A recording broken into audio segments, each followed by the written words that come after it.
अल्हम्दुलिल्लाहि रब्बिल आलमीन वस्सलातु वस्सलामु अला सय्यदिल अंबियाइ वल मुरसलीन व आलिहि व असहाबिहि अजमाइन। गाउसिया कमिटी बांग्लादेश कोतवाली थाना पूर्व परिषद ना पूर्व परिषदेर व्यवस्थापनाय सैयदुल शुहदा इमाम हुसैन रदियल्लाहु ताला आनहुर शरणे सुल्तान करबाला महफिल शेर मिल्लत गौसे जमान सैयद मोहम्मद तैयब शाह रहमतुल्लाह अलैहिर सालाना उरस मुबारक एवं शेर मिल्लत अल्लामा नईमी साहेब हुजूरेर शरण এই উপলক্ষে আজকের এই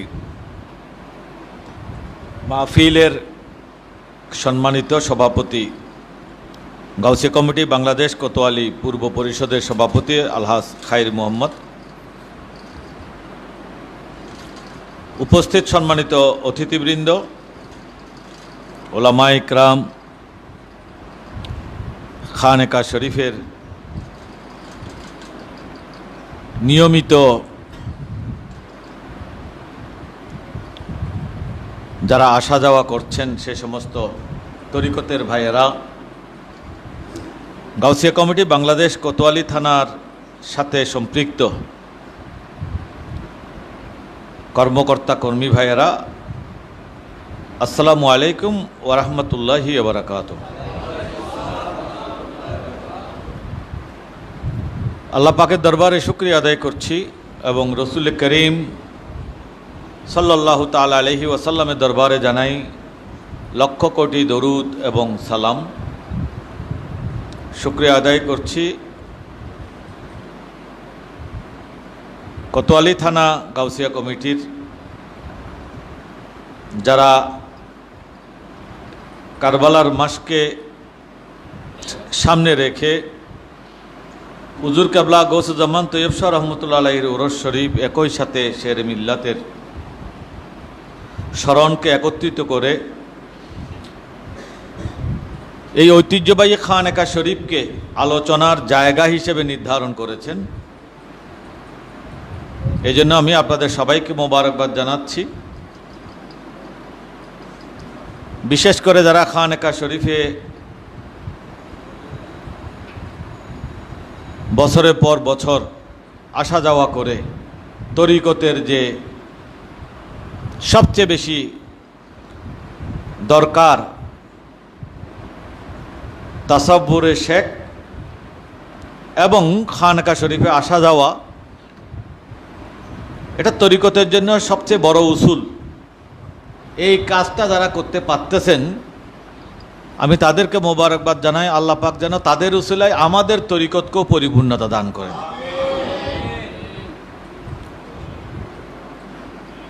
কারণ তরিকতের একটা বড় উসুল হলো রিয়াজত। রিয়াজতের অনেক ধরন আছে। খাজা চরবি যে রিয়াজত করেছেন সেটা আমাদের পক্ষে সম্ভব না। যেদিন তার আব্বা ফকির মোহাম্মদ খিজরি দুনিয়া থেকে বিদায় নেন সেই দিন থেকে 40 দিন পর্যন্ত কিছু না খেয়ে, বরং যা ইতিপূর্বে খেয়েছেন সেগুলো বমি করে বের করে দিয়েছেন 40 দিন পর্যন্ত। অথচ বয়স তখন তার 7 বছর। এটা একটা রেয়াজত। আর কিছু রেয়াজত আছে খুব সহজ, কঠিন রেয়াজত আমাদের পক্ষে সম্ভব না। যেমন শায়ের বলেন, রিয়াজত নাম হে তেরে গলি মে আনে জানে কা, তসব্বুর মে তেরে রহনা, ইবাদত ইসকু কেহতে হে। আমরা যারা কঠিন রিয়াজত খাজা চৌরবির মতো করতে পারবো না, শাহিন শাহী সিরিকুটের মতো লাকড়ি বোঝাই নিয়ে আমিত্ব অহংকারকে দূর করে পীরের দরবারে 18 মাইল পর্যন্ত লাকড়ি বহন করে আনা, এত বড় রিয়াজত করার মতো যোগ্যতা আমাদের নাই। তো মিনিমাম রিয়াজত নাম হে তেরে গলি মে আনে জানে কা, অন্তত হুজুর কেবলার যেখানে কদম পড়েছে সেই নিশানায় আসা যাওয়া করার মতো এই কাজটাও আমরা করতে পারি নাই। যারা পেরেছেন তাদেরকে মোবারকবাদ, আল্লাহ পাক যেন তাদের উসিলায় আমাদেরকে কবুল করেন। এবং তাসাউবুর মে তেরে রেহনা ইবাদত ইসকু কেহেতে, তরিকতপন্থীদের জন্য পীরের তাসাব্বুর, কামেল পীরের চেহারা অবয়ব স্মরণ করা, এটাই তাসাব্বুর, তাসাব্বুরের শেখ। শাহ ওলিউল্লাহ মুহাদ্দিস দেহলভী রহমতুল্লাহ আলাই তার কিতাবের মধ্যে তাসাউফ সংক্রান্ত বর্ণনার মধ্যে বলছেন, কামেল ওলির চেহারা স্মরণ করা আর কামেল ওলির সামনে বসে থাকা একই জিনিস। সামনে বসে থাকলে যে ফায়দা পাওয়া যাবে, তার চেহারাকে খেয়াল করার মধ্যে সেরকম বরকত ফায়দা রয়েছে। তো খানেকা শরীফ যেখানে হুজুর কাবলার কদম পড়েছে, এখানে আসা যাওয়া করলে একসাথে দুইটা কাজ হয়। একটা হচ্ছে দরবারে আসা যাওয়া করার রিয়াজতটা হয়ে যায়, যেহেতু এখানে হুজুর কাবলার জীবন কেটেছে। ঢুকলেই হুজুর কাবলা এদিকে বের হয়েছেন, এদিকে গিয়েছেন, জুলুসের জন্য এদিকে নামতেছেন, বাইরে প্রোগ্রাম করবার জন্য নামতেছেন, বের হচ্ছেন। যারা হুজুর কাবলাকে এই অবস্থায় দেখেছেন, এখানে ঢুকলে তাসাব্বুরে শেখ অটোমেটিক হয়ে যায়, হুজুরের চেহারা অটোমেটিক চলে আসে। তাই খানকা শরীফ এই জন্যই সবচেয়ে বেশি বরকতের জায়গা। মাদ্রাসা সে আলেম নিকেলতে ওর খানকা সে ওলি নিকেলতে। যারা সবসময় তাসাব্বুরে শেখের মধ্যে থাকে, যারা সবসময় রিয়াজতের মধ্যে থাকে, হুজুরের দেওয়া সবক আদায় করতেছে এবং কাম করো দিন কো বাঁচাও, ইসলাম কো বাঁচাও, সাচ্চা আলেম তৈয়ার করো, হুজুর কাবলার এই নির্দেশ মতো যারা খেদমত করতেছে, খানকা শরীফের খুঁটিনাটি কাজকর্ম দেখাশোনা করতেছে, কাজ করতেছে, এগুলো কখন যে অলি হয়ে যায় হয়তো তারাও খবর রাখে না। খানকা শরীফে এরকম যারা খেদমত করেছেন তাদের অনেকেই অলি আল্লাহ হয়েছেন, যাদের কয়েকজনকে আমরা নিজেরাও দেখেছি, চিনেছি।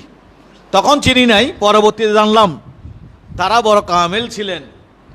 মৃত্যুর পরে কাউকে 2 বছর পর, কাউকে 1.5 বছর পর কবরের মধ্যে যেরকম শুয়ে রাখা হয়েছিল সেরকম পাওয়া গেছে। অথচ খানকা শরীফে যখন খেদমতে ছিলেন তখন তাদেরকে আমরা আমাদের মতো একজন সাধারণ মানুষ মনে করেছিলাম। তো যা হোক, আল্লাহ পাক আমাদেরকে বড় দয়া করেছেন, এমন এক সিলসিলা দিয়েছেন যেখানে বংশ পরম্পরায় কামেল ওলিরা বিরাজমান। তাছাড়া একটা কথা মনে রাখবেন, আমাদের অনেক পীর বোনেরা, বিশেষ করে পীর বোনেরা যেখানে যেখানে যত বরকতের কথা শুনে এটা একটু পড়তে চাই, এই সবকটা একটু পড়তে চাই, তাদের মধ্যে ইবাদত বন্দেগী করবার একটা কিউরিসিটি আছে। এটা স্বাভাবিক, এটা থাকা ভালো, খারাপ না। কিন্তু আমার সিলসিলায় যেগুলো আমার হুজুর কাবলা দিয়েছেন সেগুলো যদি আমি শেষ করতে পারি, তারপরেও যদি আমার সময় থাকে, তারপরে না হয় অন্যদিকে আমার তাকাবার প্রশ্ন আছে। কিন্তু আমার হুজুর যা দিয়েছেন তাই আমি এখনো জানি না আমার দরবারে কি আছে।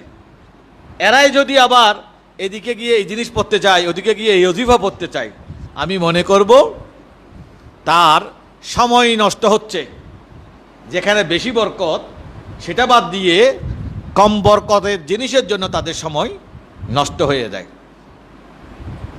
যেমন আমরা দরুদ শরীফ পড়লাম মাগরিবের নামাজের পর, সালাতে আওয়াবিন পড়লাম। যে আমাদের সিলসিলায় আসে নাই তিনি কি সালাতে আওয়াবিন পড়তে পারেন না? পারেন। তার সালাতে আওয়াবিন পড়া আর আমাদের সালাতে আওয়াবিন পড়া কি এক? না। আমরা আমার হুজুর কাবলার সবক হিসেবে সালাতে আওয়াবিন পড়ছি। সালাতে আওয়াবিনের বরকত শুধু পাবো না, হুজুরের সবক আদায় করার মধ্যে যে আলাদা একটা মজা আছে, তরিকতের কানেকশন আছে। আরেকজনের সালাত আওয়াবিন আর আমাদের সালাত আওয়াবিনের মধ্যে পার্থক্য হয়ে যাবে। আমরা লা ইলাহা ইল্লাল্লাহ পড়তেছি, লা ইলাহা ইল্লাল্লাহ পড়তেছি, ইল্লাল্লাহ পড়তেছি, ঠিক এগুলোও তরিকতে আসবার আগেও আমরা অনেক করেছি, তরিকতে আসবার পরেও পড়ছি। বরকতের মধ্যে হাজার ব্যবধান রয়েছে। তা আলহামদুলিল্লাহ, আমি এ কথাটা এ কারণে বলছি, আমাদের ভাইদের খবর রাখা উচিত, বোনদের খবর রাখা উচিত, আমাদের সিলসিলায় আসলে কি কি আছে, কি নাই আমি এটা বললাম না, অন্তত কি কি আছে হিসাব করলেও যখন দেখবো আমার সামনে এগুলো রাখা হয়, একজন মানুষ যদি বরাবর বেকার থাকে, সারাদিন যদি আমার হুজুর কাবলার জিনিসপত্র নিয়ে পড়ে থাকে, তারপর তার আমার হুজুরের দরবারের যেগুলো নিয়ামত আছে সেগুলো আদায় করে শেষ করতে পারবে না। হুজুর কাবলার সবক তো আছেই, এটা আমাদের জন্য ফরজের মতো, যদিও বা সেটা নফল কাজ, এরপর এটা আমাদের জন্য কি তরিকতপন্থীর জন্য ফরজের মতো। এর বাইরে যদি আপনি লেখাপড়া করতে চান, প্রতিদিন আপনি একটা একটা প্রবন্ধ মাসিক তর্জুমান থেকে পড়তে পারেন। খালি তেলাওয়াত করতে হবে এমন কোনো কথা না ওজিফা, বরং জ্ঞান অর্জন করা ওজিফা পড়ার চেয়ে আরো বেশি বরকত, জিকির আজকার করার চেয়ে জ্ঞান অর্জন করা বেশি বরকত। রাসূল করিম সাল্লাল্লাহু তাআলা আলাইহি ওয়াসাল্লাম ইরশাদ করেন, আমি মসজিদে নববীতে দুইটা দলকে দেখলাম, উভয় দল ইবাদতের মধ্যে মশগুল আছে, কিন্তু দুই দল সমান না, এক দলের থেকে আরেক দল উত্তম। একদল জিকির আজকার, কোরআন তেলাওয়াত, সেজদা, ইবাদত, নামাজ এগুলো করতেছে, আরেক দল মসলা মসাইল বয়ান করতেছে, আরেক দল কোরআন হাদিসের বয়ান করতেছে, জ্ঞান অর্জনের কাজ চলতেছে। আমি দুই দলের মধ্যে যেই দলে বেশি বরকত সেখানে বসে গেলাম। কোনটাতে বসলেন রসুল পাক? যেখানে জ্ঞান চর্চা চলতেছে। তাহলে আমি ওজিফা বললাম আর মাসিক তর্জুমান পড়লাম, আমি মনে করছি তর্জুমান তো বাংলা বই না, এটা বললে আর কি ইবাদত? না না না, ওই বাংলা বই পড়ে অনেক আরবি বই পড়ার চেয়ে বেশি ইবাদত হবে। তাহলে আমার পড়বার জন্য মাসিক তর্জুমান আছে। আমাদের সিলসিলার মাওলানা মান্নান সাহেব আলা হযরতের বাংলা তর্জমা করেছেন কোরআন শরীফের। আপনি যদি আরো বেশি জ্ঞান পিপাসু হন, কোরআন সম্পর্কে আরো পড়তে চান, কারণ সর্বোত্তম লেখাপড়া হচ্ছে কোরআন শরীফ। খায়রুকুম মান তাআল্লামাল কোরআন ওয়া আল্লামাহু, তোমাদের মধ্যে শ্রেষ্ঠ সে যে কোরআনের জ্ঞান অর্জন করে আরেকজনকে শিক্ষা দেবে। তাহলে কোরআন যদি আপনি অধ্যয়ন করতে চান, আমাদের মধ্যে কানজুল ঈমান আছে, এটা আমাদের নিজস্ব, এটা হচ্ছে জ্ঞান অর্জনের বিষয় বলছি। এর বাইরে তো আঞ্জুমান থেকে প্রকাশিত বই, এতগুলো বই আছে যেগুলো আপনি পড়ে শেষ করতে। সবচেয়ে বড় কথা এই মুহূর্তে আমাদের জন্য যেটা দরকার সেটা হচ্ছে তারবিয়াতি নেসাব। আমার জরুরি মাসলা মসাইল মুসলমান হিসেবে জীবনযাপন করবার জন্য যত জরুরি মসাইল আছে কোনোটা বাদ যায় নাই আমাদের নেসাবের মধ্যে। একজন মানুষের নিত্যসঙ্গী এই নেসাব, সেখান থেকে জরুরি মাসলা মসাইল যেটা আমার জানা নাই, এমনকি যেটা আমার জানা আছে সেটাও আমার বারবার পরে দেখা দরকার, আমার কোথাও কোনো গ্যাপ আছে কিনা। এগুলো আমার নিয়মিত পড়ার মতো বিষয়। আর আঞ্জুমান থেকে প্রকাশিত বই পুস্তকের অভাব নাই, ইচ্ছে করলে একটার পর একটা পড়ে আমার জীবন চলে যাবে। এরপরেও যদি কেউ মনে করেন আমার ইবাদত কিছু সওয়াবের জন্য কিছু ওজিফা দরকার, আপনার বাজার থেকে কোনো ওজিফা পড়ার প্রয়োজন হবে না। আমরা আমাদের নিয়ামত সম্পর্কে আমরাই বেখবর। গৌসুল আজম দস্তগীরের নিয়মিত ওজিফা, খাজা চৌরবির নিয়মিত ওজিফা, আমার হুজুর কাবলা গৌসুজ্জামান তৈয়ব শাহ রহমতুল্লাহ আলাই এত বড় দুইটি নিয়ামত কালেকশন করে, সংকলন করে, একত্রিত করে সেটা প্রকাশের ব্যবস্থা করে দিয়েছে, যেন আমরা সেখান থেকে বরকত হাসিল করতে পারি। নাম কি? আওরাদুল কাদেরিয়া রহমানিয়া।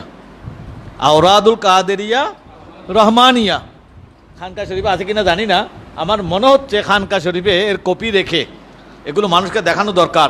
আমাদের ভাই বোনেরা যেন যদি আরও কিছু পড়তে চান, সময় আছে, আওরাদুল কাদেরিয়া পড়েন।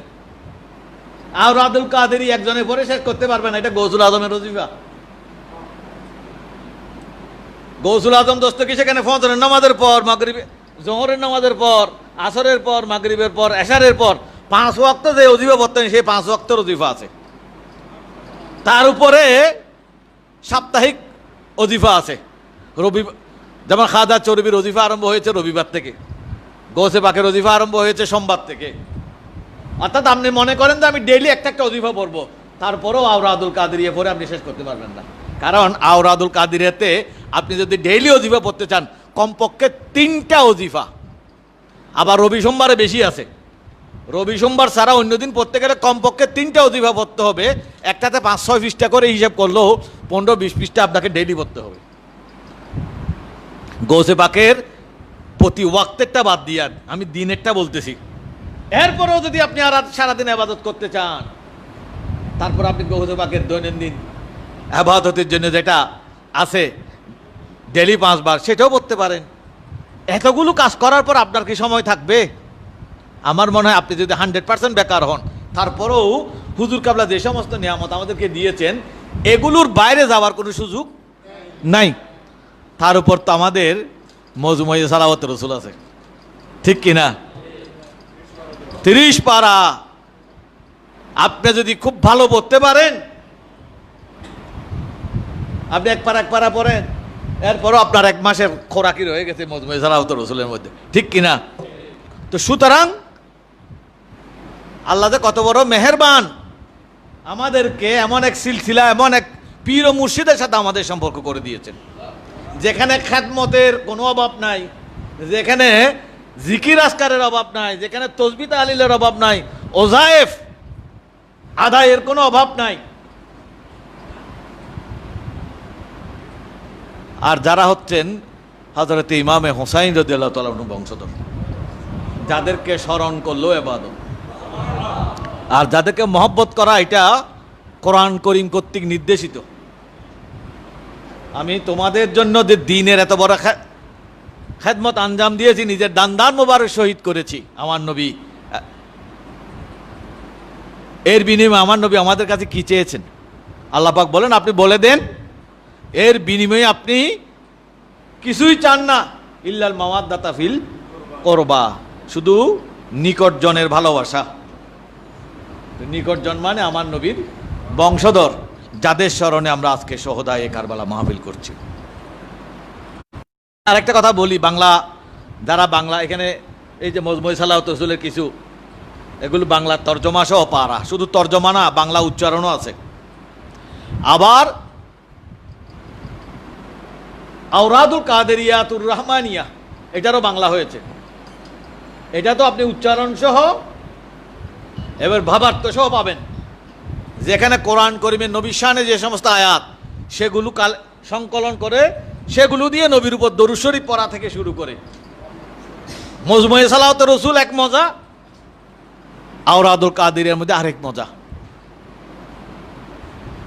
নিজের যে কোনো বিপদ আপদ সংকট থেকে বাঁচবার জন্য দেখবেন যে আপনি যখন মজমুয়ে সালাওয়াত রসুল খুলবেন, দেখবেন যে সেখানে এক এক বিরল দোয়া আছে, যেই দোয়া আপনাকে আপনার প্রয়োজন মিটাতে পারে। ঠিক একইভাবে আওরাদুল কাদেরিয়ার মধ্যেও রয়েছে।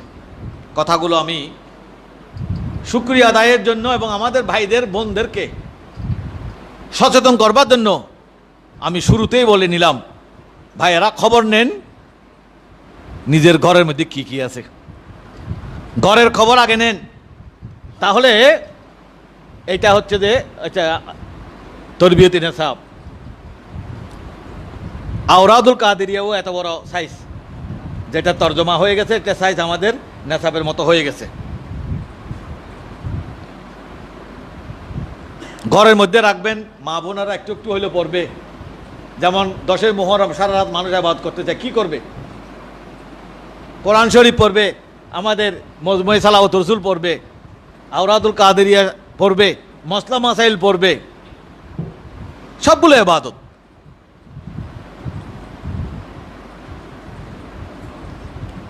তো যা হোক,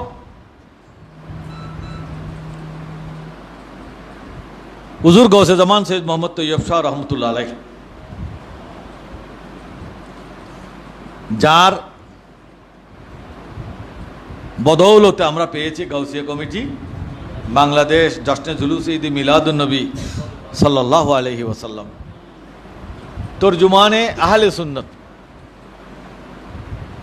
হুজুর কাবলার ইচ্ছা হচ্ছে দিনকে জিন্দা রাখা, যে কারণে আজকে মাসিক তর্জুমান যেটা, সেটার নামও হয়েছে তর্জুমানে আহলে সুন্নাত। এটা আমাদের তরিকতের তর্জুমান না, এটা আহলে সুন্নতের তর্জুমান। দিয়েছে আমাদের তরিকা, অবদানটা আমাদের তরিকার, কিন্তু কাজটা কার জন্য? সমগ্র সুন্নি জামাতের জন্য। আজকে ৪৫ বছর, এই মাসিক তর্জুমানের বয়স ৪৫ বছর হয়ে গেছে। যদি বা ওখানে এই কত বছর লেখা আছে, ৭৬ সালের ১৬ই ডিসেম্বর এই তর্জুমান প্রকাশের সিদ্ধান্ত গ্রহণ করা হয়। নিশ্চিতভাবে সেটা এখানে বসে গ্রহণ করা হয়েছে, কারণ ৭৬ সালে হুজুর কাবলা এই বাংলাদেশে আসেন, এবং হুজুর কাবলা যতদিন বাংলাদেশে ছিলেন ততদিন এই খানকা শরীফেই ছিলেন, এবং যতদিন খানকা শরীফে ছিলেন আঞ্জুমানের যত মিটিং হয়েছে সব এখানেই হয়েছে।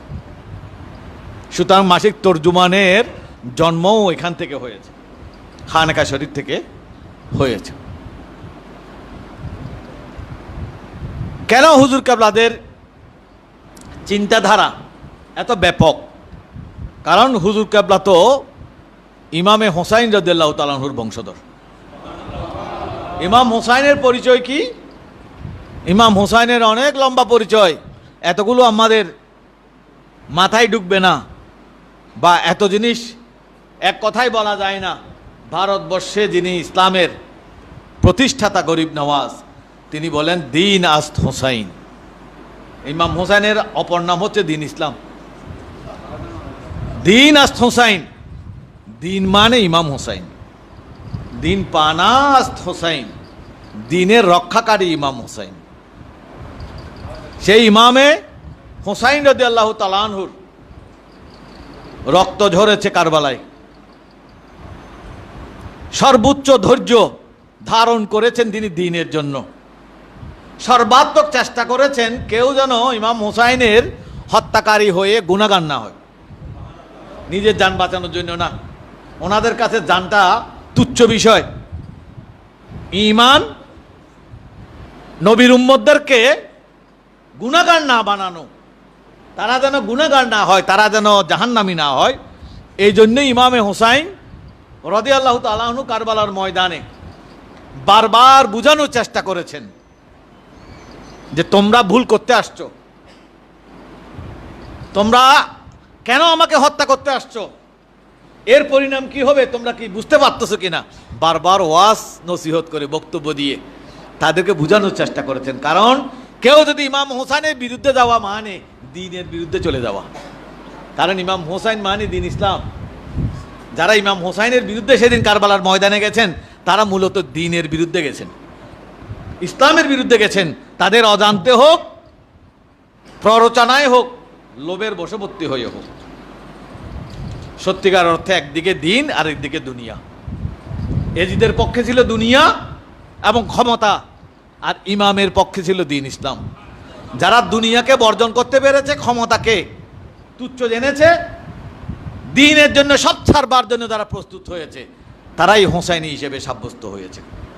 আপনারা জানেন, আমরা পুরো মাসব্যাপী কারবালার বয়ান চলবে। শুধু কারবালার ঘটনার বর্ণনা করে চোখের পানি ঝরানো, এটা কারবালার উদ্দেশ্য নয়। কাজী নজরুল ইসলাম যেমন বলেছিলেন, ফিরে এলো আজ সেই মহরম মাহিনা, ত্যাগ চাই মর্শিয়া ক্রন্দন চাহি না। মর্শিয়া করার জন্য, কানবার জন্য কারবালা নয়। কারবালার নিশ্চয়ই তাৎপর্য আছে, শিক্ষা আছে। সেই শিক্ষাটা অনুধাবন করার জন্যই কারবালার মাহফিল। পীর সাহেব শাহ মাদ্দাদিলুল আলী 2009 সালে সম্ভবত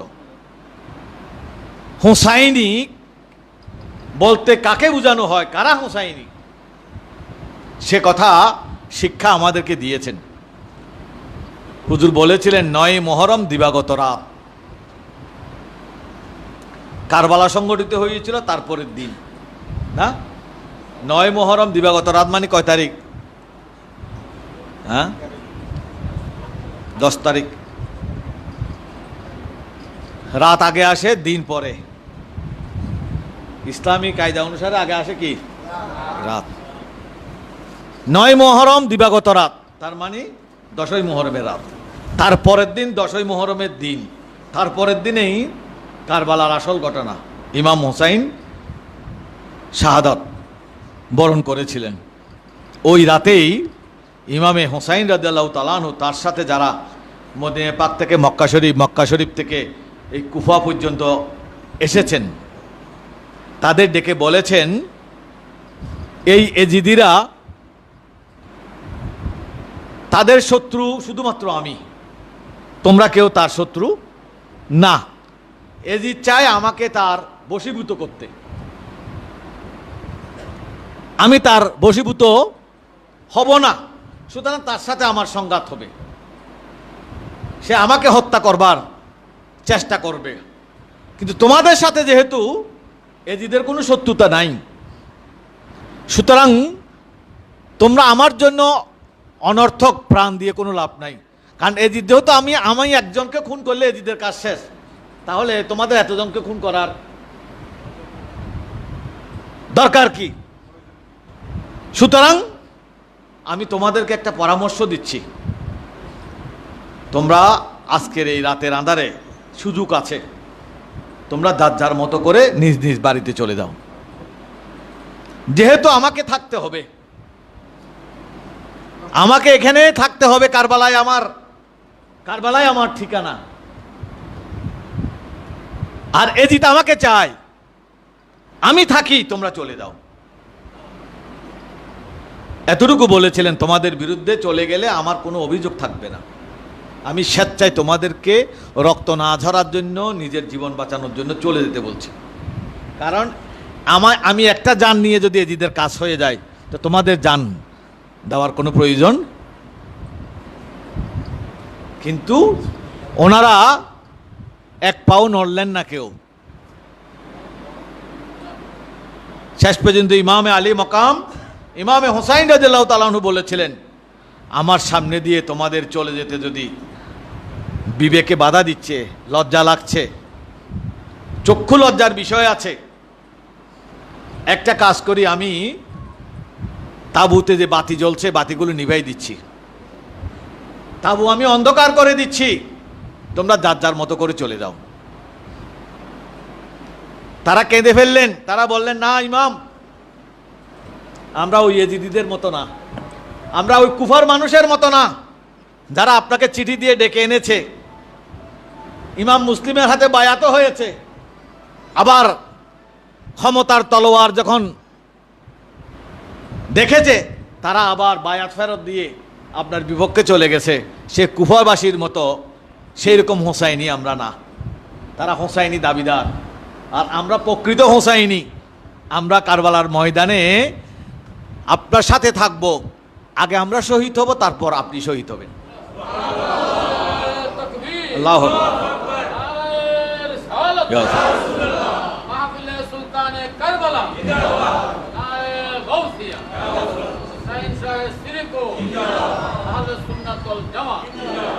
তো কারবালার ঘটনা আমরা জানি।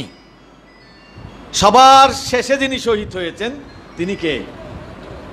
তিনি হচ্ছেন সুলতানে কারবালা, ইমামে হুসাইন রাদিয়াল্লাহু তাআলা। তাহলে উনি সবার শেষে কেন শহীদ হলেন?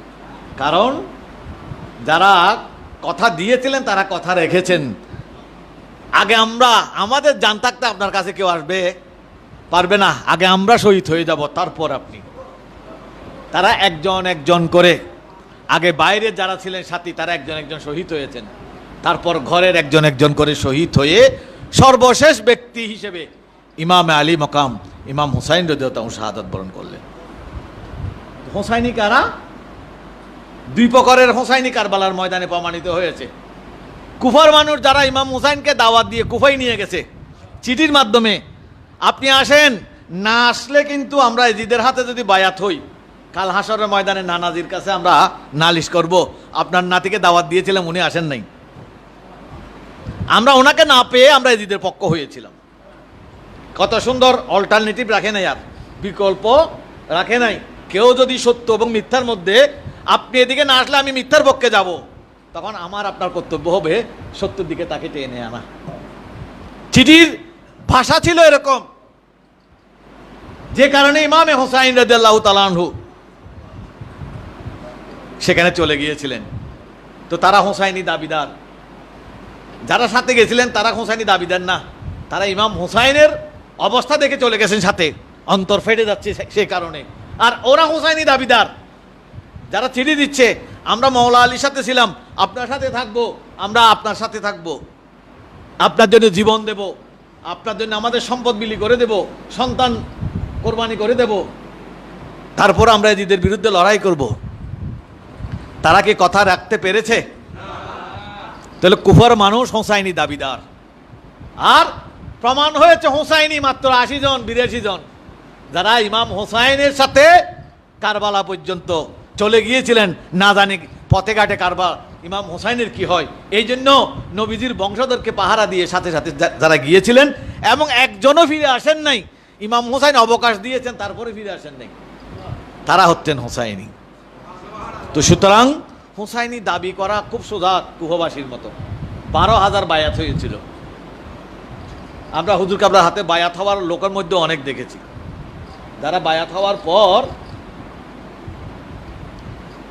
তাদের আচরণের সাথে বায়াতের, কেউ হুজুর সবক দিয়েছে, সবক পড়তে পারে না, সেটা এক জিনিস, সবকে গাফিলতি আছে, সেটা এক জিনিস, আবার পীরের চেয়ে বেশি বোঝার চেষ্টা করা, সেটা আরেক জিনিস।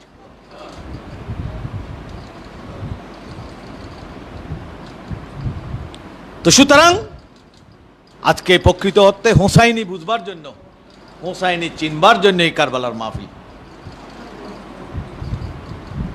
সাদ, আমর বিন সাদ, আমর বিন সাদ মানে সাদ বিন আবি ওয়াক্কাস রাদিয়াল্লাহু তাআলা আনহু, তিনি ছিলেন আশারায়ে মুবাশশারা। আমার নবী এই দুনিয়াতে যে 10 জনকে জান্নাতি বলে সনদ দিয়ে ফেলেছেন, তাদের মধ্যে একজন সাদ বিন আবি ওয়াক্কাস রাদিয়াল্লাহু তাআলা আনহু। এই সাদের সন্তান আমর। তিনি কি ইমাম হোসেনের মর্যাদা আমাদের চেয়ে কম বুঝেন? অনেক বেশি বুঝেছেন, কারণ তিনি জান্নাতির ঘরের সন্তান। কিন্তু তিনি তখন এজিদের সৈনিক, এজিদ তাকে পাঠিয়েছে ইমাম হোসাইনকে পাকড়াও করবার জন্য। তিনি বারবার ইমাম হোসাইনের সাথে কথাবার্তা বলতেছেন, কারণ তার অন্তরে ভয়, আমি কার বিরুদ্ধে লড়াই করব। ইনি তো রসুল পাকের নাতি, ইনি তো জান্নাতীদের সর্দার, ইনার বিরুদ্ধে যুদ্ধ করা মানে তো দ্বীন ইসলামের বিরুদ্ধে যুদ্ধ করা। এই সবক তার মধ্যে বরাবর ছিল, তিনি ভালো করেই বুঝতেন, এখানে বুঝার বিষয় না। এই কারণে উনি এজিদের কাছে বারবার চিঠিও লিখেছেন, আমি ইমাম হোসাইনের সাথে আলোচনা করতেছি সমঝোতার জন্য। এজিদ চিঠি লেখলো, তুমি কি আবার সমঝোতা করার, আমি তোমার ভিতরে দুর্বলতা দেখতে পাচ্ছি। অর্থাৎ আমরের ভিতরে যে দুর্বলতা আছে, কারণ সাহাবীর সন্তান, সেটা এজিদ বুঝতে পেরেছে, তাই শেষ পর্যন্ত সীমারকে পাঠিয়ে দিয়েছে, সীমারের মাধ্যমে চিঠি পাঠিয়েছে। এখানে মাঝখানে অনেক কথা আছে, আমি একদম টুকরা কথা বলছি। চিঠি দিয়ে পরিষ্কার ভাষা, তুমি কি হোসাইনের বিরুদ্ধে লড়াই করবা, নাকি দায়িত্ব সীমারকে বুঝাই দিবা? কোন দায়িত্ব, কেন দায়িত্ব? তার আগের কথা হচ্ছে, কারবালার ঘটনা হওয়ার আগে আমরের জন্য 2টা গভর্নরি, 2টা জায়গার গভর্নরি কনফার্ম। ওই গভর্নরিতে যোগদান করার সময় এই ঘটনা এটা চলে আসছে। তখন আরো বেশি পরীক্ষা করতেছে এজিদ, তোমার এই গভর্নরি পাকাপুক্ত হওয়ার আগে তুমি আমার এই নির্দেশ পালন করো হোসাইনের বিরুদ্ধে। তাহলে যখন তিনি গড়িমসি করতেছেন ইমাম হোসাইনের বিরুদ্ধে যাওয়ার ব্যাপারে, কারণ তার মন আগাচ্ছে না, আমি কি গভর্নরি টিকাতে গিয়ে আমার দিনকে ধ্বংস করব, নাকি গভর্নরি নেব? গভর্নরের লোভ উনি ছাড়তে পারতেছেন না। ইমাম হুসাইনের বিরুদ্ধে যাওয়া মানে দিন নষ্ট করা, সেটা উনি বুঝতেছেন। তবু গরিমসি যখন করতেছেন, কারণ ওনার চেষ্টা ছিল যে কোনোভাবে এজিদের সাথে ইমাম হুসাইনের যদি একটা সমঝোতা হয়ে যায়, তাহলে রক্তপাত যদি না হয়, তাহলে উনি অন্তত ইমাম হুসাইনের হত্যাকারী হওয়া থেকে বেঁচে যাবেন। মনের মধ্যে ওই ভয় ছিল তার। কিন্তু ফাইনালি এজিদ বুঝতে পেরেছে সময় ক্ষেপণ হয়ে যাচ্ছে, কারণ যুদ্ধের ময়দানে পলিসি হচ্ছে সময় বেশি ক্ষেপণ করলে প্রতিপক্ষ শক্তিশালী হয়ে যেতে পারে। তাই দেরি না করে সীমারকে পাঠিয়ে দিয়েছে কড়া চিঠি দিয়ে। সেই চিঠির ভাষা হলো যে হয় তুমি হোসাইনের বিরুদ্ধে যুদ্ধ করো, নথবা তোমার জন্য যে দুইটা গভর্নরই, সেই দায়িত্বটা তুমি সীমারকে বুঝাই দিয়ে তুমি চলে যাও। ঠিক সেই মুহূর্তে ইবলিস শয়তান তার কাঁধের উপর এমনভাবে ভর করেছে, জান্নাত তো বোধদের আছে, জাহান্নামও দেরি আছে, গভর্নরই তো নগদ সামনে আছে। এই নগদ গভর্নরের কাছে, পদের কাছে, দুনিয়ার কাছে হার মেনে সাদ বিন আবি ওয়াক্কাস রাদিয়াল্লাহু তাআলা আনহুর মতো সন্তান, তার সন্তান আমর বিন সাদ শেষ পর্যন্ত ইমামে হুসাইন রাদিয়াল্লাহু তাআলা আনহুর বিরুদ্ধে লড়াই করেছে। না জেনে করেছে না জেনে শুনে করেছে? একদম জেনে শুনে, লোভ সামলাতে আর না পারার কারণে। কারবালার শিক্ষা এখানেই। যদি সত্যিকারের পরীক্ষা আমাদের সামনে উপস্থিত হয়, সত্যিকার অর্থে আমরা কয়জন প্রমাণ করতে পারবো আমরা হোসাইনি? আল্লাহ পাক আমাদেরকে ইমামে হোসাইনের ভালোবাসা এবং ত্যাগের যে উদাহরণ, এগুলো শুধু কাহিনী শুনবার জন্য না, আমরা যদি সেখান থেকে ইস্তেকামত, দ্বীনের প্রতি ইস্তেকামত, সিলসিলার প্রতি ইস্তেকামত, নিজের পীরের প্রতি ইস্তেকামত যেন আমরা প্রতিষ্ঠা করতে পারি, আমিত্ব অহংকার থেকে যেন আমরা বাঁচতে পারি, আল্লাহ দরবারে সেই ফরিয়াদ করি।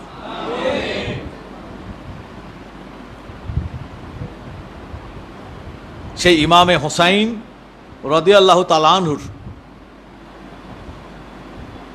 বিষয় আমি আরেকটা কথা বলতে চাই। কেন আজকে শাহনশাহী শ্রীকুটের জামিয়া বানানোর দরকার হলো?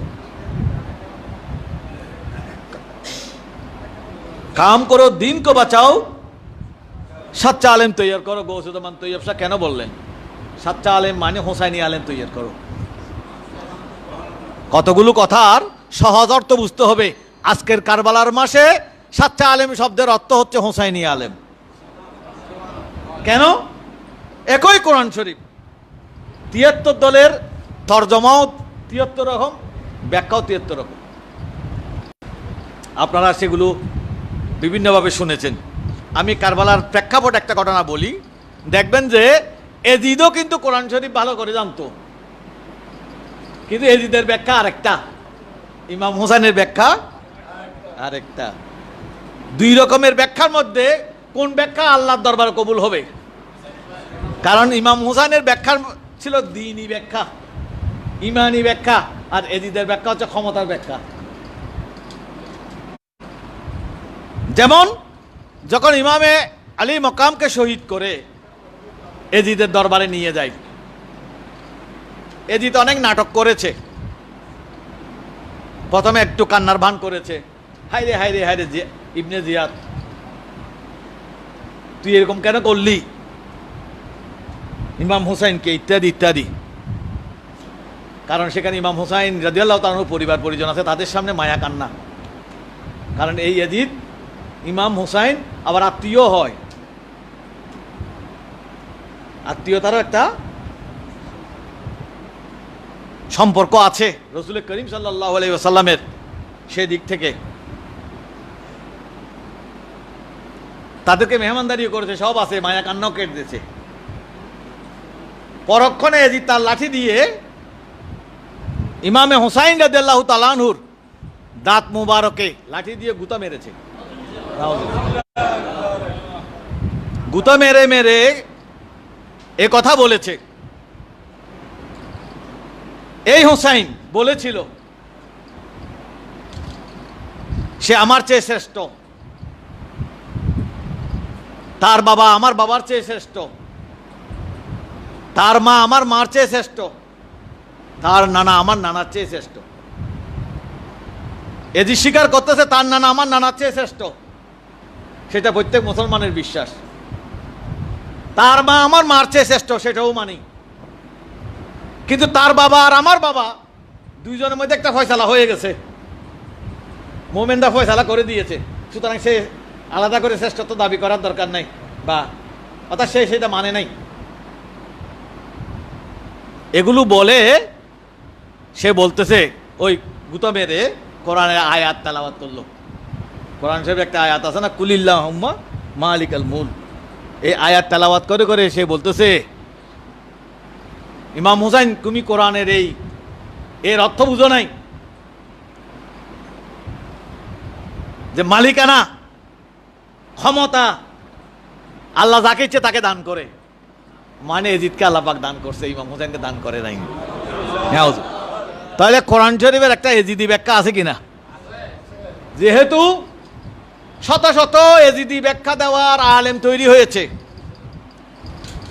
হাজার হাজার মাদ্রাসা কায়েম হয়েছে, তাদের মোকাবেলায় হুসাইনি ব্যাখ্যা, হুসাইনি মুসলমান, হুসাইনি ইসলাম কায়েম করার যখন প্রয়োজন হয়ে গেছে, তখন শাহ শ্রীকোট ঘোষণা করলেন, হ্যাঁ এক মাদ্রাসা হোনা চাহিয়ে,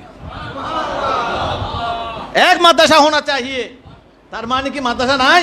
অনেক মাদ্রাসা। আমি নাম ধরে ধরে বলে দেখবেন যে আমাদের চট্টগ্রামের মধ্যে সুন্নি মাদ্রাসা হিসেবে পরিচিত অনেক মাদ্রাসা আছে, যেগুলোর জন্ম জামিয়ার 20 বছর আগে, 30 বছর আগে, সেরকম। হ্যাঁ এক মাদ্রাসা হোনা চাহিয়ে, তার মানে বোঝা যায় এতদিন মাদ্রাসাগুলো যে অবস্থায় আসছে, এখন এমন একটা মাদ্রাসা হওয়া দরকার যেই মাদ্রাসার জন্মের কারণে এতদিনের পুরনো মাদ্রাসাগুলোরও ঘুম ভেঙে যাবে, এগুলো দাঁড়ায় যাবে, একটা ধারায় এসে সবাই আহলে সুন্নাত ওয়াল জামাতের কর্মকাণ্ড চালাবে, হুসাইনি ইসলামের একটা নতুন জাগরণ তৈরি হবে। আল্লাহু আকবার, ইয়া রাসূলুল্লাহ, সুলতানে কারবালা জিন্দাবাদ, নারে গৌসিয়া, শাহিদ শাহ শ্রীকোট, গৌসিয়া কমিটি বাংলাদেশ জিন্দাবাদ। সেই জামিয়া আহমদিয়া সুন্নিয়া আলিয়া জন্মের পর সুন্নিয়তের গতিধারা পাল্টে গেছে। আগের মাদ্রাসা যেগুলো সেগুলো চাঙ্গা হয়ে গেছে, পরের মাদ্রাসা যেগুলো সেগুলোও চাঙ্গা হয়ে গেছে, একটা আলাদা বাতাস তৈরি হয়ে গেছে। আজকে সুন্নিদের মধ্যে নিজেকে সুন্নি দাবি করবার মতো যে একটা অবস্থা তৈরি হয়ে গেছে, সেখানে দেখবেন জামিয়ার অবদান সবচেয়ে বেশি। আমি এ কথা বলবো না অন্য কোনো মাদ্রাসার কোনো অবদান নাই, সে কথা আমি বলতে চাচ্ছি না। অবশ্যই জামিয়া হওয়ার আগেও সুন্নি জামাত ছিল, কিন্তু ঝিমিয়ে পড়া সুন্নি জামাতকে জেগে তোলার ক্ষেত্রে জামিয়ার যে অবদান, ঝিমিয়ে পড়া দুর্বল হয়ে পড়া সুন্নি জামাতকে জাগিয়ে তোলার জন্য জশ্নে জুলুস ঈদ মিলাদুন নবী সাল্লাল্লাহু আলাইহি ওয়াসাল্লাম, মাশাআল্লাহ, একদম কারবালার আসল বয়ান।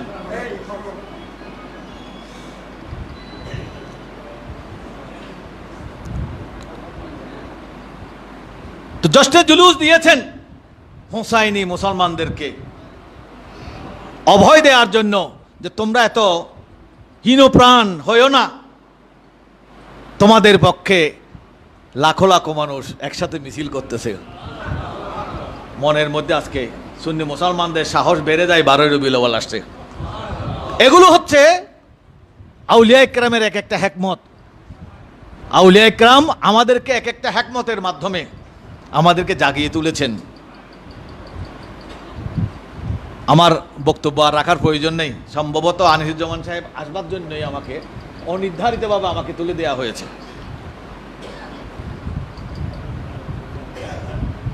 তো সুলতানে কারবালা মাহফিল গৌসে জামান তৈয়ব শাহ শেরে মিল্লাত নইমি সাহেব হুজুর, আমরা তো মনে করি কারবালার বয়ান দেওয়ার জন্য এক ছিলেন শফিউক আরবি রহমতুল্লাহ আলাই পাকিস্তানের, আর বাংলাদেশের শফিউক আরবি ছিলেন শেরে মিল্লাত নইমি সাহেব হুজুর। আর সুলতানে কারবালার নামটাও ওনার দেওয়া।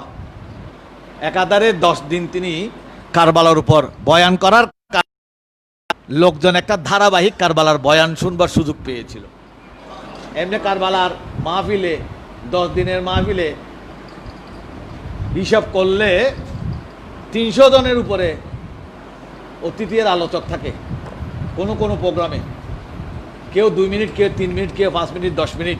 কারবালার সঠিক বয়ান ধারাবাহিকভাবে উঠে আসার কোনো সুযোগ ছিল না।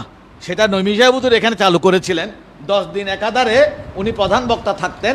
10 দিনের একটা ধারাবাহিকতায় টোটাল কারবালার একটা বয়ান মানুষের সামনে চলে আসতো। আজকে তিনি নাই, না থাকলেও সুলতানে কারবালা মাহফিল আজকে তার অস্তিত্বের কথা, তার অবদানের কথা আমাদের সামনে আজকে পরিষ্কার করে দিচ্ছে। আল্লাহ পাক শেরে মিল্লাত নইমি সাহেব হুজুরের এই দীর্ঘমেয়াদী সময়ে তিনি যে খেদমত করেছেন, আল্লাহ পাক তার সব খেদমত কবুল করুন এবং তাকে জান্নাতুল ফেরদৌসের আলা বালা মকাম দান করুন। আল্লাহ পাক তার দরজাতকে বুলন্দ করুন, কিয়ামত পর্যন্ত বুলন্দ করতে থাকুন। আসসালামু আলাইকুম।